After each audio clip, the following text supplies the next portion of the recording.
Well, Gerrard slipped and get the bars in here.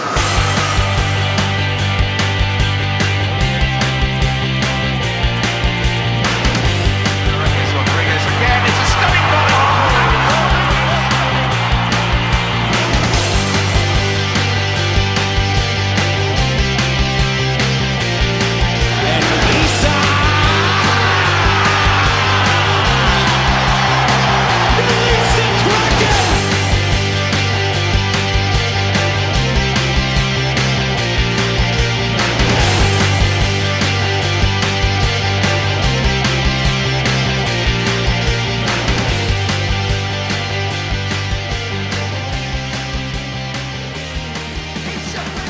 Listeners, so it's the final preview show. The Premier League is almost here, Jack. Are you ready for it? Are you excited? Have you done all your packing? Is today like Premier League Eve? I'd call it Premier League Eve, yeah. Is there a Friday game today? Well, today as we record, because they are doing Friday games now in the Premier League this year, aren't they, on Sky? Officially doing them are they doing them like every week or just... I don't know. I don't think there's one this week. I mean, if I'm wrong now, I look like a mug. No, there but isn't I do believe... I think I read about it last year. I now almost want to check. Yeah, there are games. There are games on Friday at 8 o'clock. I don't like that. Friday for me, it's Premier League Eve. I watch a bit of Championship football if I'm feeling some football. Well, it's 4 days. It'll be a 4-day extravaganza of Premier League football because it'll go through to the Monday. Outrageous. Anyway, welcome back, listeners. You're listening to For The Fans show with me, Ben, and Jack. Hi, Jack. Hello. And Keno's still on the cruise. So he's not here for this one. After Luton beat Villa midweek, he might not come back from the cruise. Shall we just talk about that for half an hour? Just the fact that Championship Aston Villa have now lost to 2 out of 2 losses. Yeah, it's not going well for the Villa boys. So we'll stay with Premier League proceedings, shall we? And today we're looking at Tottenham, Watford, West Brom and West Ham United. Of course, you can check out all our other preview shows. If you go back through iTunes or our YouTube catalogue, you will find them. And if you're enjoying these podcasts, do leave a like before we continue. Right then, Jack, shall we kick things off with Tottenham Hotspur, the team that were the nearly men of last year, it felt like. And then, they finished third. Which is bizarre when you think about the fact they were contenders for most of the season, especially the second half of the season, with Leicester. This time round, they've not strengthened that much, really. Victor Wanyama's come in, as has Vincent Janssen from AZ Alkmaar, who comes in with a little price tag on his name, and obviously Alex Pritchard, their youngster. I mean, as a youngster, is he still quite young? I feel like he's probably 22, 23. Yeah, he's probably mid-20s now. He's 23. He's left, along with a few others. Fazio's also gone out on loan to Roma. So there's not been a great deal of change at Tottenham, and I think on one part, that's probably a good thing, would you say? Yeah, I mean, this Tottenham side really, I think, surpassed a lot of expectations last year. It's one of the youngest teams in the Premier League by quite some margin. I think people were taken aback by kind of how well they did last year. At the end perhaps came a little bit unstuck due to lack of experience. But they are one of the few teams, I think, in the Premier League that off the back of last year can really afford not to go too crazy with transfers. As long as they hold on to their players, which they have done, I think that was the big kind of obstacle perhaps for them to overcome. And now Spurs have done that. Obviously, a few of their players not had the greatest summers. I'm looking at you, Harry Kane. But I feel like Tottenham, as I said, they're a side who can afford to maybe kind of rest a little bit because they've got so many good young players coming through.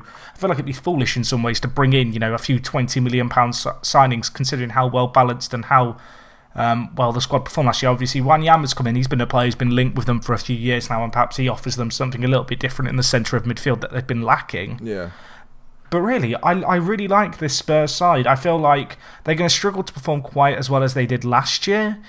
But it's a young team, it's still developing, and there's perhaps a little bit more in the way of expectations, but I don't think Spurs fans are going to be sat there expecting necessarily a top 4 finish this year. Yeah, it's going to be interesting, isn't it? With the addition of Champions League football, and as we say, they've not really strengthened to a Champions League squad standard, I don't think. So I'd be interested to see how Pochettino treats the Champions League. Obviously, with the Europa League, it became very much a second-tier competition for them. The Premier League was their focus.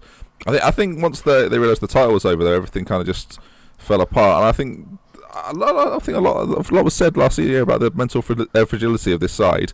We then saw a few Spurs players not have the greatest of tournaments at the Euros. I think we expected more from Dele Alli and Harry Kane. It should be noted that they played Inter a couple of days ago, and Kane got a couple, Ali got one, so they're back in form, they're back ready for this season. And again, I think it really does depend on how Pochettino treats Europe. If he takes it seriously, it might be to his advantage not to take it too seriously. But then, what did you work all last season for? Like, I feel like you get to this point now, you should try and establish yourself as a Champions League club. But I think the consensus amongst most people is that Spurs won't be in the top 4 come the end of the season, which is quite, in a way, it's quite sad, isn't it? Because they've built themselves up to this point, and have they reached their limit? Like, what can Spurs realistically achieve going forward, especially with the might of these other teams? So, like, going into the season, I'd be expecting Harry Kane to do it again. I know you backed him last year, and he did it again. Can he do it 3 years in a row? He's done it 2 years now, hasn't he? It's going to be interesting because I think, as I said, he's come off the back of what will certainly for him be a disappointing summer. But he's been so good for them. He was really the difference maker between perhaps a top 6 Spurs and a top 4 Spurs. And obviously they've not brought in another striker. They have very much relied on Harry Kane. And, they're going to be looking for his goals again this year. Which offers a little bit of course. More. But is it? I mean, I think if you're Harry Kane, you said it's not a top 4 striker. No offence to Janssen. Rarely do you buy a player from the Eredivisie. I mean, there are a few exceptions, of course, but rarely do you buy one and expect him to be sort of the next great striker of the Premier League. There's only really, in my opinion, 2 examples. He got 27 goals, though, in Holland last year, so perhaps we're selling him a little bit short, but you mentioned it. I mean, the fact, no disrespect to Spurs, but the fact he's gone to Spurs and not a big club suggests he hasn't got the move. I mean, I don't know. I think the Eredivisie is an interesting league when players come from it because they take a little while to settle in England. Luis Suarez settled not as quick as you might remember, actually. It took a few years to really bed himself in. And the other example of sort of a player that came and shined was Van Nistelrooy, who came and hit the ground extremely quickly. I wonder if, like Spurs with a change of system, maybe, they don't have a lot of striking options. So, again, I don't think, as I said at the start, really, I don't think Spurs have set up to have a Champions League standard squad ready to fight on all fronts. I feel like Pochettino is very much going to try and keep with his side if they don't go through. And it should be remembered, if you finish 3rd in your Champions League group, you are put into the Europa League. So it's almost harder to go out of Europe, especially for a side like Tottenham that will have a pot with a team slightly less than them, you would assume. So I don't know. I think, I mean, in terms of predictions, I would say Tottenham around sort of 5th, 6th, and it depends on that European campaign. It depends how that goes, and if they can sort of essentially forget what happened last season, because to finish 3rd was a disappointment in the end. So, what are you thinking this year? What are you expecting? I'm expecting top 7. Yeah, but I have this weird feeling they might sneak top 4 ahead of Arsenal. Really? You think that they might be the team to do it? Yeah, I don't know why. I like this Spurs side. It's a young side as well. It's developing, and as I said, although they've not really signed anyone, I don't think there's any reason really to doubt some of their younger players because they really proved themselves last year. Do you think at the end of last season, obviously the mini collapse? I mean, Leicester was so good that the collapse was less a big deal. But do you think it is going to affect them this season? Do you think they might feel like a bit of a pressure to eradicate the thought from everybody else as well as themselves? Like, they have to go. They were like, it was quite a drop off. Like, they were really pushing, and then all of a sudden it just sort of all fell apart in front of their feet. I think if they'd been leading the title for a long period of time, I might have been inclined to say that, but I think it's important to remember that Leicester were at the top of the Premier League for most of 2016. Although it was a collapse, it wasn't like they fell from the top to the bottom. It was very much a case of they were chasing and they just didn't have the legs for the whole length of the title race. Yeah, I think that's probably fair. And that kind of comes in as well to the fact I'm surprised they haven't strengthened more. But so you're going top 7, did you say? That's a little drop off, isn't it? Well, I think they might get like 5th or 6th, but I feel like if I say top 7, I'm covering myself a little bit more, perhaps. Okay. I want an actual prediction, though. 6th. Okay, I'll go. I feel like I've said 6th for someone else. I will say 6th as well. I think you might have said Liverpool for 6th, actually. But I will say 6th as well. Right, then, let's move on from Tottenham Hotspur then. Obviously, I should clarify again, folks, we are recording on the 11th of August, so any transfers that happen after this, we were unaware of. I don't know if Tottenham are particularly linked with him, actually. No, they've not really, but the players haven't been linked away. I did see a YouTube comment saying, why haven't you recorded these nearer the end of the transfer window? We kind of touched upon it last time, but be a bit silly to do a Premier League preview show. Yeah. After a few games, because you kind of get a feel for where teams might be heading. Yeah, as we said last time around, I think that we'll do a Champions League. Sorry, we'll do a sort of transfer roundup. Teams that we thought benefited well, teams that fell away. Arsenal. So we'll talk about that next time. Right, let's carry on then. Watford are the next team on our agenda, Jack. And the big news for Watford is that Ighalo signed a new 5-year deal. I do believe that was today, actually, as we record. Yeah, about an hour ago. So that'd be good for them. But he was a player last year that started the season very, very well. And then, much like Watford's season, actually, just it all slowed down and came to a halt, didn't it? It did. Well, they were relying on Deeney and Igalo's goals, weren't they? And they were banging them in for the first half of the year. And obviously they've had that managerial change with, who is it who's come in now? I can't remember his name, Italian. Is it Mazzari? Flipping heck. Get it in front of my face, quickly.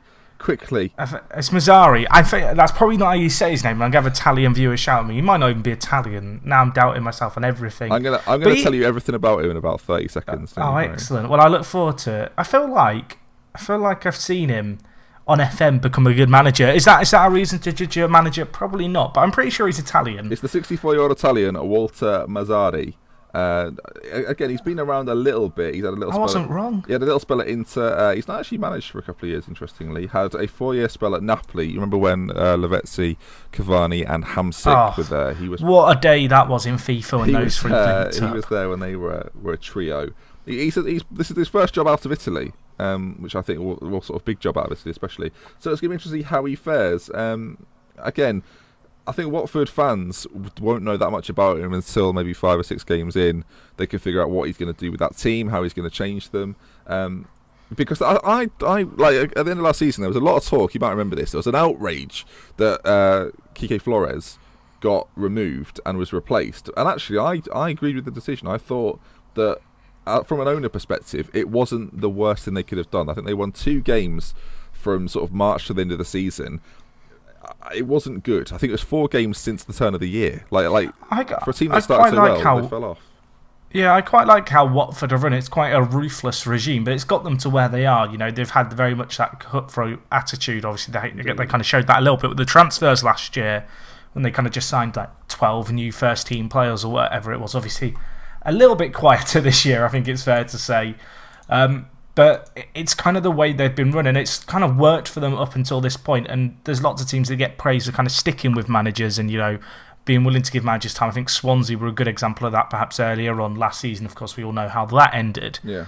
Whereas Watford are very much on the other end of the spectrum. And it's kind of interesting for Watford, actually, because obviously second season in the Premier League, they've not signed a whole bunch of new players. They've got Isaac Success in, I think they've got Cabasele as well from Genk, who I've heard a little bit about, and is it Zuniga, who's of Napoli, the Colombian? Yeah, I'm sure he would have managed him in the past, actually. So it's kind of for Watford. I think this year is going to be a bit of an interesting one because obviously they've clearly sacked and brought in the new man with the kind of ambition of taking the club that little bit further. Obviously, last year it was an interesting Premier League campaign because it was very much a season of 2 halves, as you kind of already mentioned, and I don't really know where Watford lie this year. I feel like they're going to be a team who are probably going to be aiming for mid-table. Realistically, I think they might come kind of 13th or 14th. But it's a lot of it comes down to their strike force. Obviously, they've got in Jerome Sinclair from Liverpool who can play up front and just wasn't getting time at Liverpool. Strange buy, though, because no one's seen really anything of him.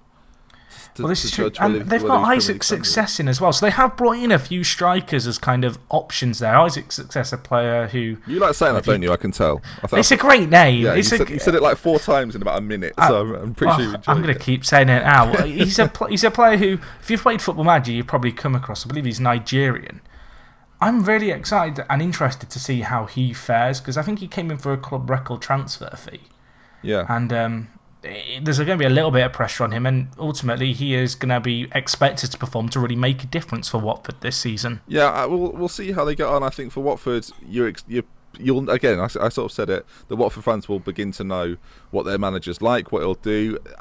He's arguably an upgrade. I mean, as I say, he's managed Napoli. I think Napoli were a Champions League club for a short time during that spell as well. So he's got pedigree. Whether he can come into the Premier League and do the business, I guess we'll see. I think they've got enough to stay up this year again. They're promoted last year, weren't they? So it's going to be a little bit of second season syndrome. They have got rid of a lot of their Championship players as well this year. So there's definitely the ambition to stay up kind of this year. I think the fear, though, for a team like Watford is that if you come through a bad slump at the end of the season, you worry a little bit, have teams worked you out? And they've not changed their team dramatically. So it's going to be interesting to see if they've changed enough to then be able to sort of have the start they had last year, because while they had a sort of a 2-sided season last year, you don't want just the sort of the second half to continue on. We've seen it happen before with different teams who sometimes don't make moves and then regret it, and I guess we're going to see it again here. I mean, Watford have got a tricky start to the season as well. They've got Southampton away, then they play Chelsea and Arsenal at home, West Ham away, obviously, at the new Olympic Stadium, or London. Is it called the London Stadium? I think it is. Olympic Stadium in my head. I mean, and then they go away to Manchester United at Old Trafford. I mean, those first 5 games, none of them are easy. Even, obviously they're playing at home against the big teams. They'll hope to maybe snatch something there. But I do think that West Ham away and Southampton away are both kind of deceptively difficult kind of fixtures, perhaps. I will say, actually, because I'm a little bit fearful for Watford, because I don't know what to expect, really. But their last 4 games at the end of the year, I think they've got City and Liverpool at home, and they've got Leicester and Everton away. So it's not an ideal situation with 4 to go. You want to be safe. I think they will be, but I do think they rely a lot upon the goals of Dini and Igalo. They certainly did last year, so I think it's going to be a very similar story this year. Are you surprised they kept Dini for 30 million? Just before we move on. Well, I think it was obviously a big story. I think it was clear to Leicester at some point, because they obviously stopped bidding, that he's Watford's man, and that's that, essentially. Like, he's the lifeblood of that team. He's talked to any Watford fan. I don't think really any of them would have begrudged a £30 million move for Troy Deeney. But we're seeing this year that what is a £30 million striker? I wonder what the number Watford set would be. And say Leicester had bid 40, would they have still said no? I mean, 40 million for a player like Troy Deeney, as effective as he was last year, is crazy money. I think he scored 2 goals in 2016. It wasn't a very large amount. I'm very surprised they rejected £30 million, particularly with the addition of Isaac's success to the side. You just did it on purpose. I know you did. I did. But he is the man who's come in to perhaps offer a bit of first-team competition, because obviously Igalo and Deeney were players who got Watford out of the Championship. What do you think then for Watford, position-wise, this year? I think they'll be happy, to be honest, with 13th or higher, but I feel like they might just scrape 14th. I feel like it's going to be one of those years where they're not necessarily threatened by relegation, but I can't see them kind of doing as well as perhaps they did last year. Yeah, I think they'll be a little bit lower than they were. I'm going to go sort of around the 14th to 17th mark. They might even just scrape survival this year. I don't know. I don't feel like. Do you know what it is, Jack? I don't feel like Watford have got an X factor. And although Igalo and Deeney were great, even when they're performing so well, I didn't see them as X factors. It was just like they were players in form. And I feel like sometimes there's teams down there that have got a bit of an X factor. Swansea have got Gylfi Sigurdsson. You've got West Brom have got someone like Rondon to sort of hang their hat on. And I feel like we've seen 2 players sort of drop out of form in the second half of the season. They've got to pick it up. I can't say it enough. They've got to get better and pick it up this year and start well. And we've already highlighted that they've got a tough start, so we'll have to wait and see. Let us know, though, in the comments, if you're a Watford fan, what are your expectations for this year? Because that is a team I'm interested to see what sort of the fan reaction is. So do let us know. Me and Jack may be completely wrong, so I'm sure you'll tell us. Now then, West Bromwich Albion, Tony Pulis' side, Jack, are in the Premier League again. I predicted them to go down last year, but they didn't. They let me down on that. I mean, good for them, but I was still missed. West Brom are like Sunderland. Well, they're a team that you're a bit miffed how they stay in the Premier League every year. I mean, we had a rant about Sunderland, you did anyway last time. And they brought Matt Phillips in from QPR, which isn't exactly a mouth-watering signing, is it? I quite like that signing. Yeah, but it's the Premier League survival. It's not. I think I'm thinking of kind of the Ince era where he played with Matty Phillips. You had Tom Ince and Matt Phillips at Blackpool. Right. That's what I'm thinking of, the glory days. So you're harking back to 2013, was it? 2012, 13? I don't. It was around then. Yeah, it was a number of years ago now. It's hard to believe Matt Phillips is 25 because you still think of him as that young kind of pacey Championship winger. Yeah. It's going to be interesting for him because he has got this move now to the Premier League. Yes, it's not to the biggest club, but it's a long-term deal, and there's going to be a degree of expectation, I think, on him to perform, particularly as at the moment, at least, he is the lone addition to that West Brom side. Yeah, and it should be Sessegnon and Anders Lingard have all left the club. Do you know what, Jack? We've said this a few times to different clubs, but a lot of sides have trimmed and not really added, and I feel like West Brom, I do think it's a Leicester effect a little bit, that they had a settled side and we saw how successful it was. I feel like West Brom are doing the same thing. There's a number of clubs doing it, and West Brom another one, that feel like they're sort of a low. I do feel like West Brom know that they're a lower to mid-table side, so they're can I say something controversial? Are they preparing a little bit for the possibility of relegation by doing things like this? I feel like if they were, they would have sold Berahino but it's to Spurs. the ambition, though, isn't it? It's the ambition of they're not trying to push on. Clearly, they're not. You think about the money that's been pumped into the Premier League this year. Where is it for some of these teams?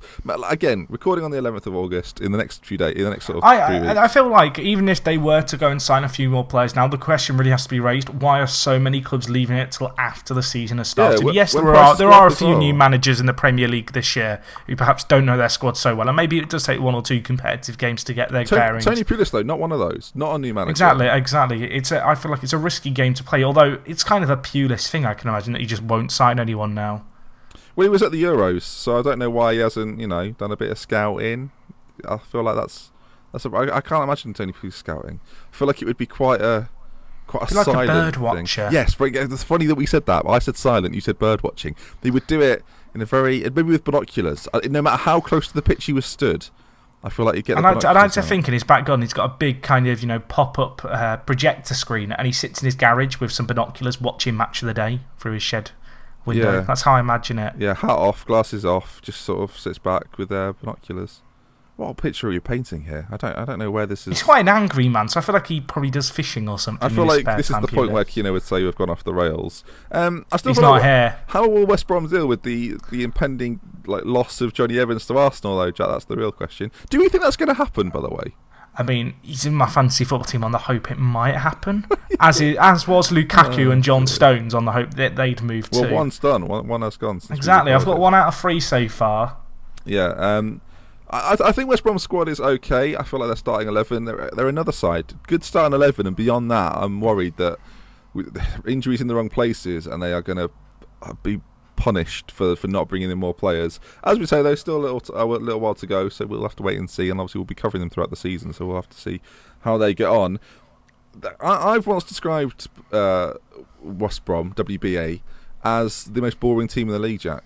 Like, they're just there. They just exist. They're a kind of a team that you just forget about. Like, if you were asked to name every Premier League team, I feel like they are the team you'd more often than not forget about. I feel bad because they're in the league a lot now. I feel like they're almost a regular within the Premier League. They're almost forgotten, though, aren't they, as a stable Premier League side? Well, Do you think of teams like Swansea, they come to mind? Yeah, I think when you see West Brom in the fixture list, you're a bit like, oh, good, yeah.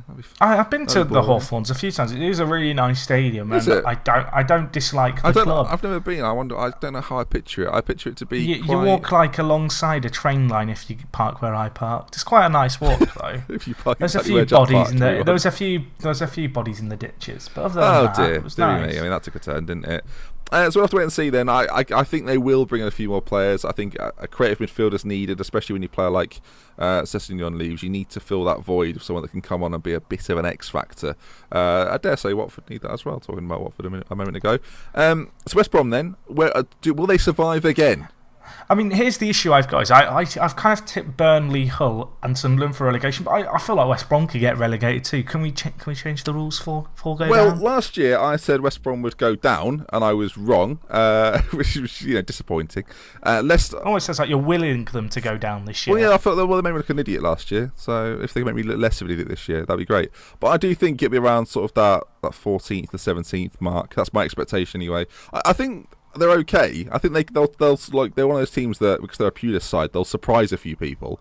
But I do think they are hanging on a little bit, and so without strengthening as much as they've not really strengthened, have they? Do you want to know what my annoyance is? Actually, it's like for a long time. Is it Ronald Koeman again?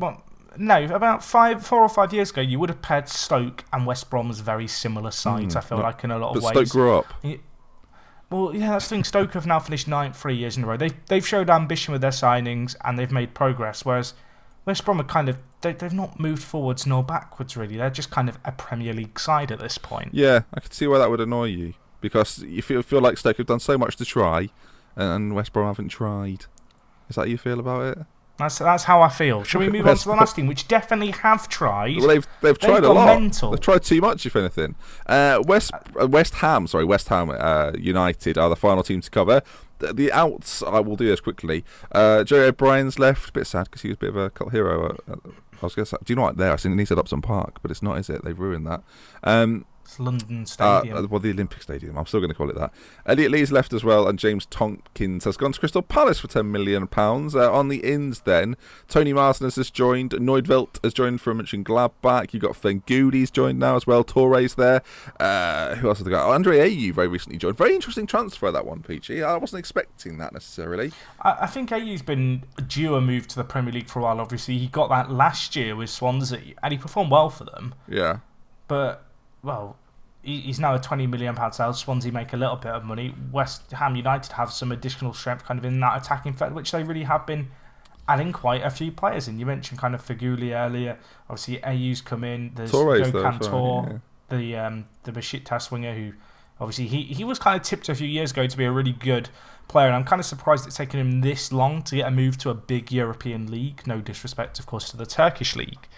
But it's going to be interesting to see when he does play, how he gets on. Because obviously West Ham do have that strength out wide. Obviously, they brought in Antonio last year, and he ended up kind of just becoming a wing-back for them. Yeah. I'm still a little bit perplexed by the striker situation there, because obviously they've got Valencia, they've got Andy Carroll, but... Yeah, I'm surprised that they haven't gone in for a striker. But then let me rephrase that. I'm surprised they haven't got another striker. They very sort of publicly went for Lacazette and had a £35 million bid turned down for him. And they've gone for Baka as well. So they probably will end up signing someone after this recording before the end of the season. I'll be amazed if that doesn't happen. But I think they need one, like big time. I really think that if they're going to progress on, I mean, Antonio, you mentioned a moment ago, was their second top goal scorer last year, behind Payet, who we know scored a lot of set pieces. He was a free kick specialist. So they still need another striker. Carroll got 9, and if he stays fit, you can probably rely on 15 from him. But again, another side that are fighting on all fronts. They're playing in Europe as well. And they're still in Europe at this point, where they weren't this time last year. So they're doing okay, but I still think they need another striker, and I do think they will be one of those sides that succumb to Europe a little bit. And I think we're going to see it from a few teams. I think we're going to see it from Southampton. We're going to see it from West Ham. We're going to see it as well from Tottenham. And we've said before, there are teams ready to pounce upon these teams that are going to feel lethargic. They're going to feel leggy on a Sunday afternoon after they've been away in sort of Romania. See, I don't necessarily think that'll be the case here with West Ham, actually. There's not enough depth there, though. Surely you don't think there's enough depth. I think they've added a lot of depth. I think they're a little bit deceptive, West Ham. I think they've added probably 6 or 7 first-team players in this window alone. But I think that's enough in terms of depth, if I'm honest. But I think for a side like West Ham, they haven't got 2 11s. Whereas you think about teams that are sort of notoriously in Europe, especially from England, that have these 2 11s, and maybe 1 or 2 can play in both because they're superhuman. I don't think West Ham, they haven't got a good set of 2 11s. The thing is, people would have said that about Liverpool last year, and you think about the side that Liverpool fielded in the Premier League a few times. I actually think West Ham have as much strength in depth as Liverpool did last year. I don't agree, but I guess we can agree to disagree on that rather than debate the inner workings of Liverpool and West Ham squads. I'm sure West Ham fans will have an opinion one way or the other. I'm sure so are Liverpool fans. I'm sure they will. I think that West Ham have a lot of depth about them, whereas you look at Liverpool's side last year when kind of the Europa League was the focus, as depressing as that is to say as a sentence. And there were just loads of youth Liverpool players playing who have since kind of been moved on out on loan this year. With the lack I feel like Liverpool's Premier League side, though, sorry that this has gone into Liverpool chat, but I do feel like Liverpool's Premier League side was made up of experience and youth. And West Ham don't have that. They don't have a load of experienced players that can come in and play alongside their youth. I don't know, I just don't think, like, central midfield, I don't think they've got... Like, if you're going to play Mark Noble, is Mark Noble going to play 60 games next season? I don't know. I don't know who comes in to play a similar role to him. Same with Kouyaté. I don't think they've got 2 of those players. Payet as well. Have they got another Payet they can bring in? Probably not.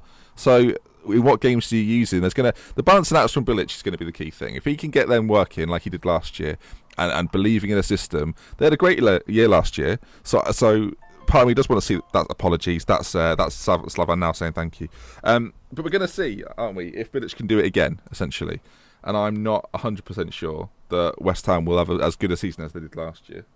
I don't know. I feel like they've got some good players. They've got players like Mark Noble, Nordveit, who's joined. He's a decent little defensive midfielder. Kouyaté as well. They've got Aubameyang. Bayang. Yeah. I hope Payet sets the world alight again, though. I really enjoyed his Euro performance. I really enjoyed his Premier League performance. I hope, again, we see the best out of him. A few more free kicks. Free kicks are like a special move, aren't they? So I want to see some more free kicks, Jack. I will say, actually, Ashley Fletcher's an interesting move. He's been signed from Manchester United. I think he's been playing in the England under-20 setup. He's come in for an undisclosed fee. Surprised he was let go. Obviously, West Ham actually let go of Elliot Lee, who for a long time was touted as this young English striker who was going to kind of, really become a force in the West Ham first team. That's just not happened. I'm curious to see how Ashley Fletcher gets on. You kind of alluded to the fact they do perhaps lack a little bit of strength and depth. I think he's a player who might get a little bit of football this year, depending on how deep West Ham's run in kind of Europe ends up going. Well, their group as well will be interesting, because I think that there's potential there to have some really great European nights at London Stadium, Olympic Stadium, whatever we're calling it. So where do you think West Ham this year? What are you thinking? 8th. I think they're going to be a little bit perhaps lethargic due to Europe, as you kind of alluded to, but I do feel like they've got enough strength in depth to not completely collapse like we've seen some teams who get into the Europa League do. You kind of think of the likes of Swansea and Hull, when they had their kind of one seasons in the Europa League going back a few years now. Yeah. I think this West Ham side is a side on the up. It's got a lot of money being pumped into it. They've signed some pretty ambitious signings. They've got a new stadium. And I actually think outside of the kind of conventional top 6 in the likes of Spurs, Liverpool, Chelsea, City, United and Arsenal, West Ham actually have the infrastructure and the squad to really have a crack at that again this year. Do you think they'll have a better or worse season than Leicester? I think they'll have a better season than Leicester. I got a little bit of a stick, perhaps, for not really believing in Leicester last year. And I must admit, I think I said Leicester would finish 13th without Mahrez or 12th. One Leicester fan wasn't very happy about that in the YouTube comments, but I do feel like for Leicester, he's called you out there. You'd said very quickly, whoever you are listening. If you were to say last year Leicester are going to win the league, that would be more of an outrageous statement than saying that they might struggle to crack top half this year, in my opinion. Particularly with the fact they've got Champions League football to contend, and you would expect them to go pretty hard on that. The most improbable football thing to ever happen is probably less. But that's my point. I don't feel like you can criticise one thing when this side has shown that the other thing can happen. Leicester are such a curious situation. I feel like we've covered all the things in detail, but I do want to talk about the Champions just for 2 minutes. I know we talked about Leicester before. Leicester are the team which genuinely, I don't think anyone can say with any degree of certainty like where they'll finish. No, nobody knows. I feel like they almost... I think the bookies had better odds on them getting relegated than winning the league this year again. Yeah. It's such a perplexing situation. It's really interesting to see how Europe affects them. I can't see them getting top 7. And maybe they'll go and prove it wrong. Maybe the Lightning can strike twice and actually they are going to be the team that crack the top 6. But it's such a weird anomaly, kind of Leicester, because you can't compare it to any other previous situation. Yeah, well, I should say... But I think they are going to struggle. Leicester have better odds across the board than West Ham to win the league. I'm not saying they will. I mean, that doesn't surprise me, because I feel like it's a bet that people would be more willing to make than the West Ham. But it's quite a bit, like I should say, like, for example, Leicester 28-1, West Ham 80-1. That's quite a big jump, isn't it?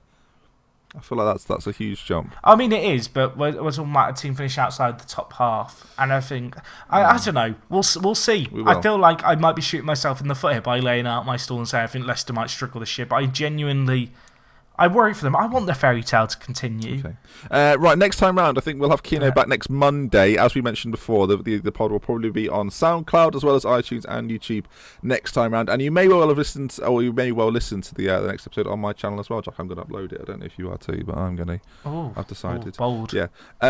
Yes, and I think during that podcast we'll make a few other predictions about who we think the winners and losers will be of the coming up season, so we can look back at the end of the year at how stupid we were. Jack, thank you for joining me. It's been a pleasure as always. Thank you. No, I've not gone on a cruise. I've stuck it out. I've not gone on a mid-pre-season break. The People's Champion, everyone. And that brings us to the end then. From me, Ben, and us at ForTheFans, we'll see you again on Monday. It all begins, and at the weekend we're going to be very excited. With love, with care, from me, Dr. Bentley, and Jack. Goodbye. It's a sculpture of a gold Benji. It's perfection. Keno, I think you're going to have to be calling for an oxygen mask over here, my friend.